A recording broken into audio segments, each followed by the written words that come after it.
Mesdames et messieurs, bonsoir. Merci de nous accueillir chez vous. Voici le sommaire du journal. Le ministre de l'Habitat invite les responsables des travaux au niveau de Chami à accélérer le parachèvement des chantiers de travail des bâtiments publics.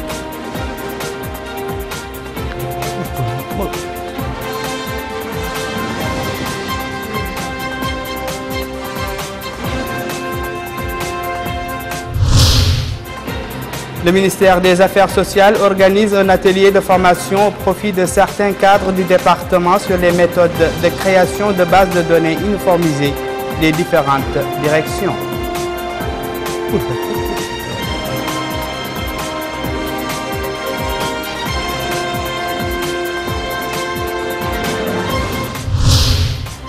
L'arrondissement administratif d'Ain Varbe vit au rythme de la 3e édition de sa semaine culturelle et sportive avec la participation de nombre de clubs culturels et sportifs des localités.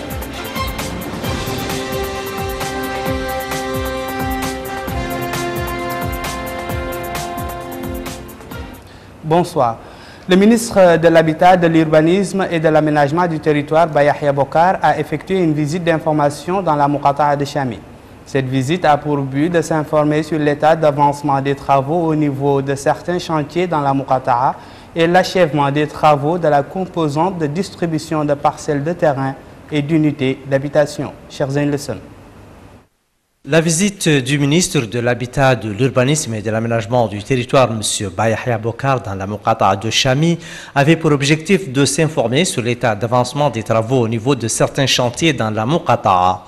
Ainsi, la délégation ministérielle a pris connaissance des étapes franchies en matière d'aménagement général de la ville et de l'avancement des travaux au niveau de certaines infrastructures publiques, notamment la voirie urbaine, l'eau et l'électricité. Le ministre de l'Habitat, de l'Urbanisme et de l'Aménagement du territoire s'est également informé sur l'état d'achèvement des travaux de la composante de distribution de parcelles de terrain et d'unités d'habitation, fin prête aujourd'hui pour être réceptionnées par leurs propriétaires. M. Bayahia Bokar a instruit les entrepreneurs à l'effet de respecter les délais et se conformer aux normes prescrites dans les cahiers de charges des différents programmes.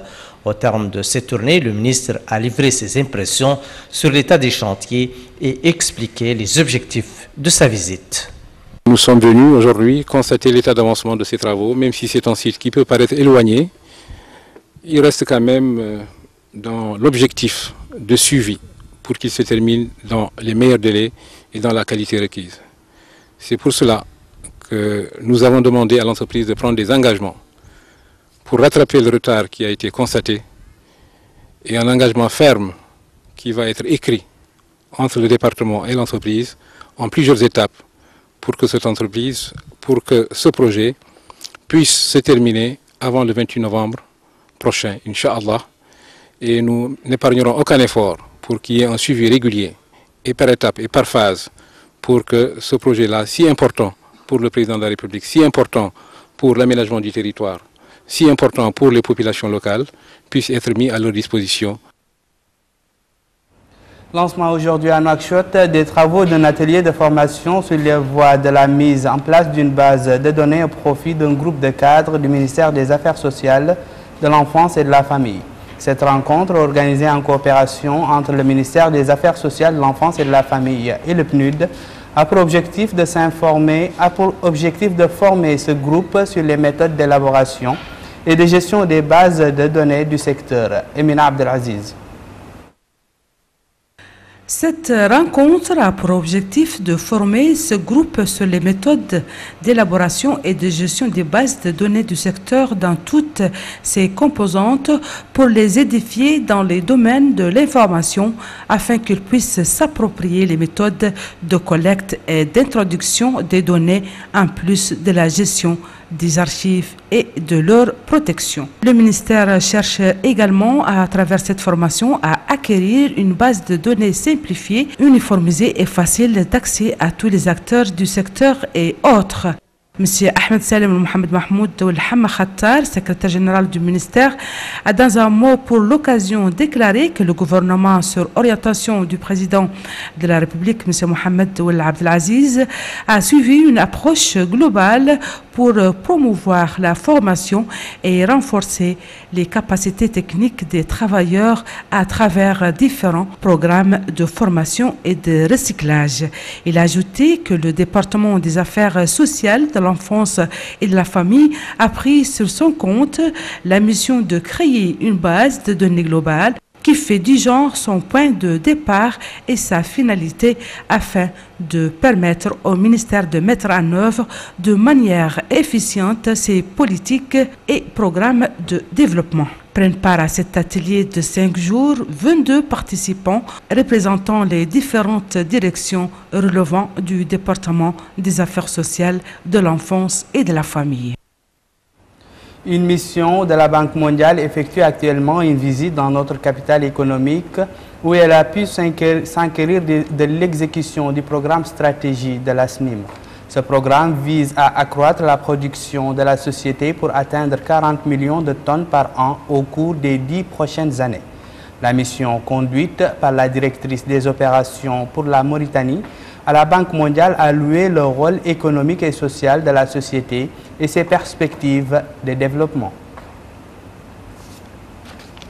Au terme de cette visite, la chef de la mission a fait cette déclaration. Nous l'écoutons. Nous venons de terminer une visite de 3 jours, le groupe Banque mondiale en Mauritanie. Je crois que c'était une visite très intéressante et très importante parce que nous venons tout juste de finir notre un programme de stratégie partenariat avec le pays, un document stratégique qui détermine quel est l'engagement du groupe Banque mondiale avec le gouvernement de la Mauritanie et le peuple mauritanien. Je crois que c'est un document qui est axé sur la création d'emplois, la gouvernance économique et l'inclusion sociale. L'équipe a aussi visité Zouérate et je crois que toutes ces visites étaient importantes dans le sens que nous étions en train de regarder évidemment quel est l'espoir et l'accélération de la croissance en Mauritanie. Nous voyons que la Mauritanie aujourd'hui est un des pays en Afrique qui vraiment porte la croissance et porteur de cette croissance. Nous aimerions que cette croissance soit aussi une croissance inclusive qui est partagée par tout le monde. Nous avons visité des usines de marbre où nous voyons déjà les femmes et les jeunes qui sont en train de faire une valeur ajoutée des productions mauritaniennes. Et nous espérons que la Banque mondiale peut continuer à accompagner le gouvernement de la Mauritanie sur ce chemin de croissance accélérée et d'inclusion. Nous parlons beaucoup de l'inclusion parce que nous savons que ces derniers temps, la Mauritanie a souffert des questions de sécurité alimentaire et qu'en créant peut-être beaucoup plus d'emplois dans le secteur de l'agriculture, par exemple, nous pouvons augmenter et la sécurité alimentaire, mais aussi augmenter la production agricole. La Banque mondiale est aussi en train de travailler et nous allons faire une grande conférence en Mauritanie, avec le soutien du gouvernement mauritanien, évidemment, sur le patronage du chef de l'État, le pastoralisme, encore un autre secteur porteur de croissance en Mauritanie.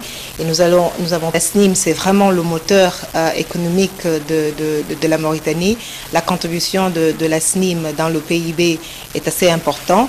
La contribution des recettes, je pense que nous savons tous que dans ces derniers temps, depuis 2011, les taux de matières premières augmentent. La SNIM aujourd'hui a changé ses marchés d'exportation, exporte beaucoup plus vers la Chine qui est un marché croissant. L'arrondissement administratif d'Aïn Varba relevant de la Muqata'a de Tantan abrite actuellement la 3e édition de sa semaine culturelle et sportive à laquelle prennent part nombre de clubs culturels et d'équipes sportives. Cette manifestation vise à animer la scène culturelle et sportive et à faire ressortir certains aspects du passé historique de cette zone. La cité d'Aïn Varba vit ces jours-ci au rythme de la 3e édition du festival culturel de cette ville. Une occasion pour plusieurs troupes musicales et artistiques de contribuer par leur musique à cette manifestation. Au milieu de ce festival, des poésies arabes et hassaniya, la lecture du Coran tire à la cible pour ne citer que cela. Les populations se sont mobilisées pour mettre en exergue le côté touristique et culturel de leur commune qui relève de la Muqata'a de Tantan. Prenant la parole à cette occasion, le secrétaire général par intérim du ministère de la Culture, de la Jeunesse et du Sport a rappelé l'importance de ce festival, soulignant que c'est un cadre d'échange de culture. Ce festival fait partie des réalisations accomplies ces derniers temps par le gouvernement de Moulay Ould Mohamed Lardaf sous les orientations du président de la République Mohamed Ould Abdelaziz, à qui l'objectif est de donner à notre culture la place qui lui revient, a-t-il ajouté. De son côté, le maire de la commune d'Aïn Aïna Farba, Mohamed Issa ou le Cheikh Souvi a remercié les autorités publiques pour le soutien tout en souhaitant la bienvenue aux participants. Quant au représentant malien, il a remercié les autorités communales et les populations d'Aïna Farba pour la chaleur de l'accueil. A noter que cette troisième édition a été riche en couleurs et a connu la participation de plusieurs musiciens à travers l'Afrique, notamment celle d'Ami Koïta. Merci Ami Saïdou Baranba. L'ameublement et les décors des foyers sont devenus une préoccupation des citoyens. C'est ainsi que la maison requiert désormais une conception nouvelle de son plan qui va en adéquation avec l'ameublement moderne. Aïdara nous en dit un peu plus. Un Nouakchott, voir des tapis ou des meubles exposés n'est pas nouveau. À beaucoup d'endroits de la ville, on peut voir des boutiques de meubles qui exposent tapis, fauteuils, rideaux aux multiples couleurs, discrets ou spectaculaires. Vous avez le choix. Ce commerçant importe ces tissus du Maroc pour ce qui est des tapis, de la Turquie et de la Chine. Dans ces boutiques, grands, petits salons, couleurs pâles, vifs, pareil pour les tapis, tout pour faire plaisir aux ménages. Ils en ont pour tous les goûts. Pour les prix, cela varie. Évidemment, ce commerçant nous assure que les prix sont imbattables. Si certains, pour leur décoration intérieure, ont le choix, nouveaux meubles, nouveaux tissus, d'autres non. Ils rhabillent simplement d'anciens meubles avec une couleur au choix et le tour est joué. Actualité internationale à présent, l'administration Obama sur le front intérieur comme à l'international a jeté toutes ses forces dans la bataille pour convaincre du bien fondé d'une intervention en Syrie à la veille du retour demain lundi du Congrès appelé à se prononcer sur le recours à la force. Alors que le secrétaire d'État américain John Kerry poursuivait en Europe son offensive diplomatique pour justifier le projet de frappe contre la Syrie accusé d'attaque chimique le 21 août. La balle est dans le camp des élus sur le front intérieur. Le président syrien Bachar al-Assad a affirmé à la chaîne américaine CBC qu'il refusait être derrière l'attaque chimique du 21 août. En Tunisie à présent, plusieurs milliers de personnes ont manifesté hier soir près de Tunis pour réclamer la chute du gouvernement dirigé par le parti Ennahda. 40 jours après l'assassinat de l'opposant Mohamed Brahimi. La foule s'est rassemblée à Bab Sadoun, aux portes de Tunis, avant de défiler jusqu'à la place du Bardo, devenue théâtre de protestations quasi permanentes depuis la mort du député le 25 juillet. Dans la foule, des manifestants qui appelaient samedi à la démission du gouvernement, place du Bardo à Tunis, un homme pendu au-dessus de sa tête, ses deux mains peintes en rouge. J'ai coloré mes mains en rouge pour symboliser le sang que le gouvernement actuel a sur les mains. C'est un gouvernement d'assassins, un gouvernement de sang. Ce n'est pas un gouvernement légitime. Au milieu de la place, un chauffeur de taxi avec un fauteuil vide sur la tête. Ce siège est à nous. C'est nous qui décidons qui a le droit de s'y asseoir. Et les mandats sont temporaires. La journée de samedi marquait la fin du deuil de l'opposant Mohamed Brahimi, assassiné il y a 40 jours, le début d'une nouvelle mobilisation contre le gouvernement dirigé par Ennahda. Parmi les manifestants, les proches de Chokri Belaïd, l'autre opposant assassiné en février dernier. Nous sommes intimement convaincus que sous le gouvernement actuel, nous ne pourrons jamais savoir qui a tué Mohamed Brahimi et Chokri Belaïd. Pendant que le peuple tunisien crie sa colère dans la rue, les négociations s'enlisent dans les bureaux feutrés. L'opposition exige le départ du gouvernement et la nomination d'un gouvernement neutre sans attendre la fin des travaux de l'Assemblée constituante. Impensable pour le parti au pouvoir. Du gouvernement, alors que les élections, qu'on n'a pas le nécessaire pour tenir ces élections telles que la Constitution, la loi électorale, la date, je pense que c'est une démission qui va nuire au pays. Samedi, chacun appelait l'autre à faire plus de concessions tout en maintenant sa position.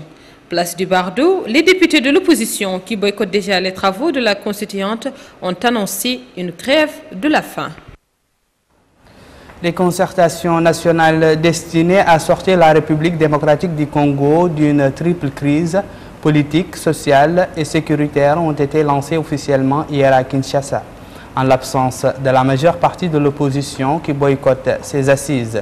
Le président congolais Joseph Kabila, réélu dans des circonstances contestées en 2011, a ouvert cette phase de consultation prévue pour une quinzaine de jours par un discours d'orientation générale au Palais du Peuple. Par petits groupes, ils ont envahi le Palais du Peuple pour participer aux concertations nationales. Quelques 700 délégués, militants politiques ou animateurs de la société civile ont répondu présents à ce rendez-vous fixé par le chef de l'État, qui a défini l'enjeu de cette rencontre. Elles se veulent un cadre de travail apaisé, transparent et sans objectif caché.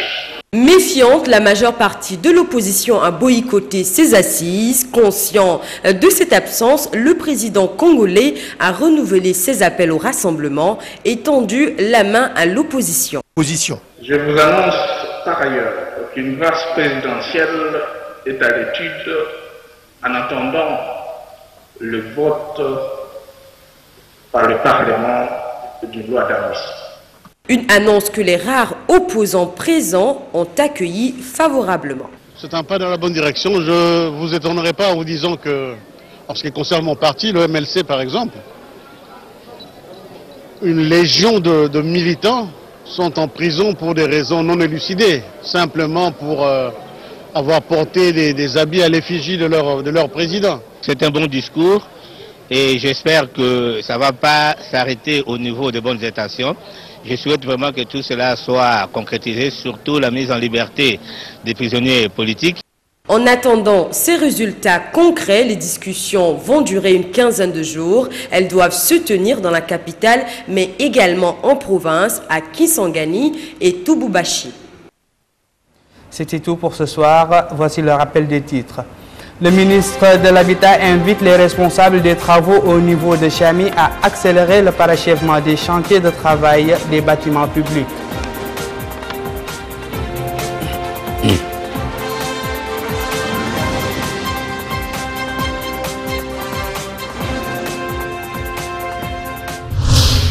Le ministère des Affaires sociales organise un atelier de formation au profit de certains cadres du département sur les méthodes de création de bases de données uniformisées des différentes directions.